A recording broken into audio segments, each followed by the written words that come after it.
জুলাই গণঅভ্যুত্থানে আশুলিয়ায় ৭ জন আন্দোলনকারীর মরদেহ পোড়ানোর ঘটনায় হওয়া মানবতাবিরোধী অপরাধের মামলায় ১৬ জন আসামি। এর মধ্যে ৮ আসামি গ্রেপ্তার আছেন। সকালে তাদের ট্রাইব্যুনালে হাজির করা হয়। তারা হলেন সাভার সার্কেলের সাবেক অতিরিক্ত পুলিশ সুপার শহীদুল ইসলাম, ঢাকা জেলার সাবেক অতিরিক্ত পুলিশ সুপার আবদুল্লাহ হিল কাফি, ঢাকা জেলা গোয়েন্দা পুলিশের উত্তরের সাবেক পরিদর্শক মোহাম্মদ আরাফাত হোসেন, আশুলিয়া থানার সাবেক উপপরিদর্শক আব্দুল মালেক, আরাফাত উদ্দিন, কামরুল হাসান, শেখ আফজালুল হক ও সাবেক কনস্টেবল মুকুল চোকদার। পলাতক আছেন সাবেক সংসদ সদস্য মোহাম্মদ সাইফুল ইসলাম, সাবেক উপপরিদর্শক বিশ্বজিৎ সাহা সহ ৮ আসামি। অভিযোগ গঠনের বিষয়ে প্রথমে বক্তব্য উপস্থাপন করে প্রসিকিউশন।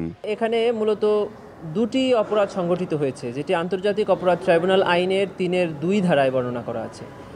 একটা হলো হত্যা, যেটা সারা পৃথিবীতে স্বীকৃত একটি অপরাধ, কিন্তু এই হত্যাটা যখন ওয়াইড স্প্রেড অ্যান্ড সিস্টেম্যাটিক ওয়েতে হয় তখন এটিকে মানবতা বিরোধী অপরাধ হয়, যেটা রোম স্ট্যাটিউটের বর্ণনা আছে। এটা আমরা বলেছি যে ৬ জনকে এবং ৪ তারিখে একজনকে, এই ৭ জনকে হত্যা করা হয়েছে, দ্যাট ইজ একটা অফেন্স। আরেকটি অফেন্সের বর্ণনা আমরা দিয়েছি, সেটা হলো হত্যার পরে অথবা জীবিত অবস্থায় এই ৬ জনকে যে পুড়িয়ে তাদের শরীর বিকৃত করে দেওয়া হয়েছে, এটাকে আমরা বলেছি যে এটা হলো আদার ইনহিউম্যান অ্যাক্ট, মানে অন্যান্য অমানবিক আচরণ করার অপরাধ। এটাও একটা ক্রাইমস এগেনস্ট হিউম্যানিটি। এটা রোম স্ট্যাটিউটে আছে, আমাদের এই আইনে আছে।